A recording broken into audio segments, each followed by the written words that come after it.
Hi, it's good to be back after a while. I plan to quickly talk about the weakest link of the Indian economy and the repercussions that we had to face because its fundamental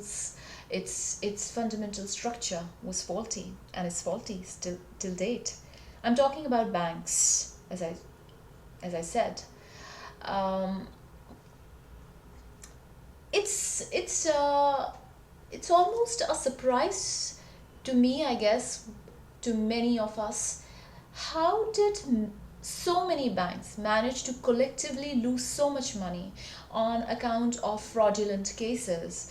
It is clear that its intelligence is not in place. We don't have a good quality intelligence agency screening the uh, borrowers. It's it's either whether when people willfully refuse to pay the money and run away with it, or when they fail to pay back the loans on account of their own failure at making their businesses work. However, this is not the case with all the banks in the world. There are certain credit agencies like Moody's, S&Ps, and such that time and again come up with the top 10 banks of the world, along with many other researches that they do.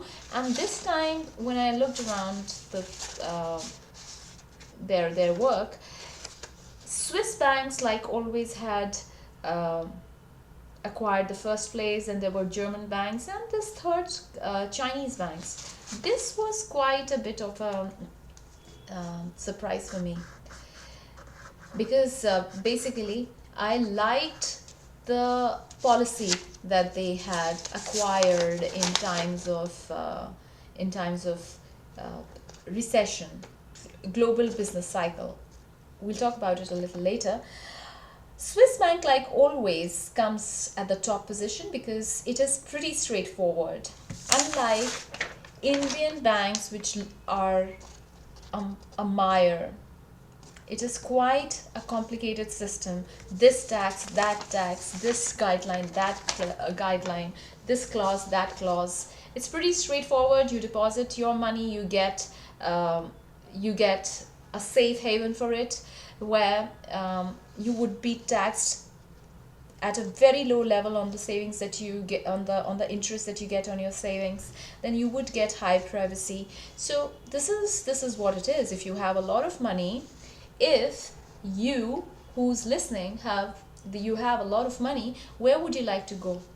You would like to go at a place where you can deposit your money, you would get interest on your deposited money, and you would not be taxed at a very high level on that money. At the same time, it would not come out in the open as a common knowledge that you have deposited this and this amount, and people don't need to know about your bank accounts and the money or the liquidity that you have. This is why Swiss banks are always at the top. Another banks that have been quite successful time and again are the German banks. That's because they are pretty disciplined. They are disciplined. They have a three-pillar system in place. What is it? In simpler words, if were to tell you what three-pillar system is, I would say that it is a system where the public banks, the private banks, the commercial banks, the development banks, they don't all cater to the same thing. The middle income, the small time income group depositors and investors, they are completely protected from the risk that other banks take. So if your public and private banks are catering to the middle income depositors and investors, then your development banks are catering to maybe small time investors, helping them through. Then there would be another bank that would completely be into risky transaction, international trading, financing of risky ventures. So that when that particular bank, which is into risky transaction, when it faces losses on account of any of its transaction, that loss does not reflect on other banks. So the middle income group people, whether depositors or investors, are completely protected from the uncertain environment on an economic front. So their money is safe, they are not charged very high, and so on. So basically, a risky transaction should be the deal for other banks, for a completely different bank.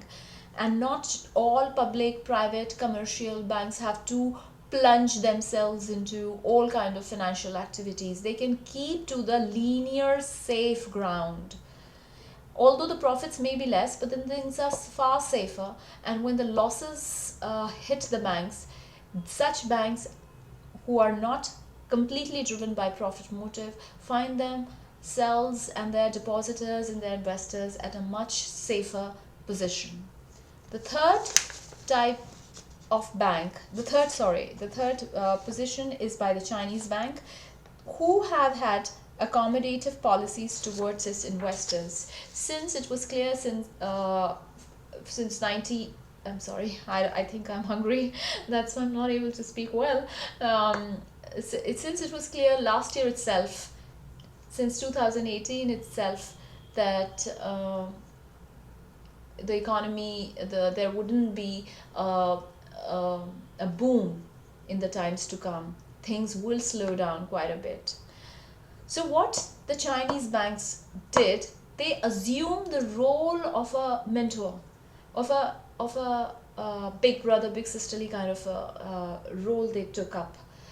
They cut down the taxes on the savings that the middle and lower income group people had with the banks. They also cut down the interest rates. They guided those people who were struggling to make their businesses a success.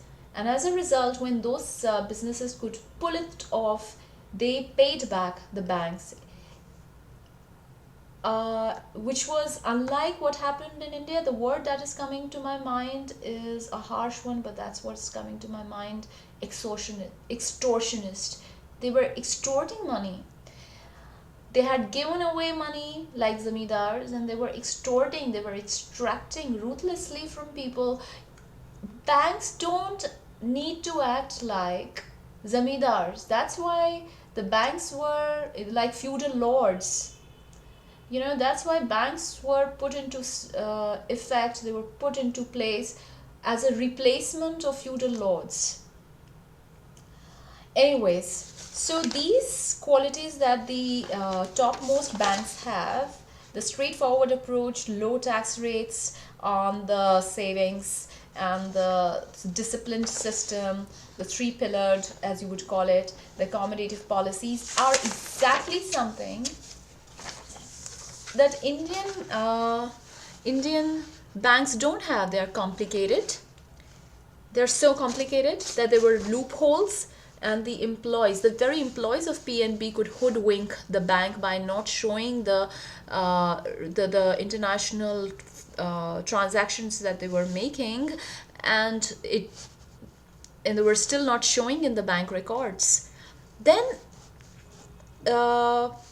these banks are also very expensive. All transactions, if I'm just giving an example, an ATM transaction above, if you are making more than 3 to 5, you can be charged up to 20 rupees per transaction after you're through with your 3 or 5 free transactions of the month. Then it is very predatory. Excuse me.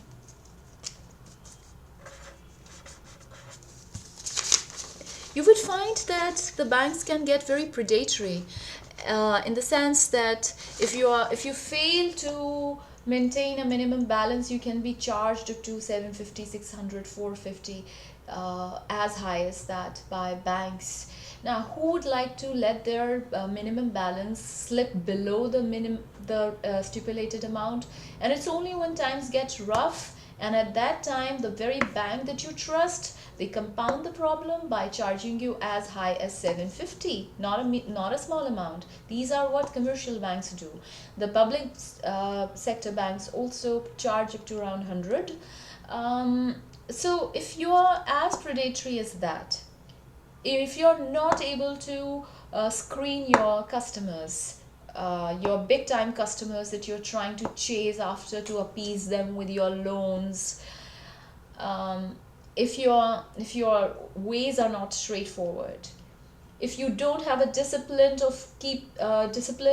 of keeping your other of keeping your small time and medium, middle income group investors safe from the risk that you take with bigger investors, you're you're hardly fit to operate in a system, especially a developing nation. We might as well keep our money in our houses. What incentives do the banks provide in today's date? There should be an incentive, there should be a restructuring, there should be a reset button pressed as far as Indian banks are concerned. I guess I just wanted to spread this word around, and I hope it spreads around, whether you visit this place or some other place where they care to talk about what are the wrongs, what are the drawbacks in the Indian system. I guess that is it from my side. Bye.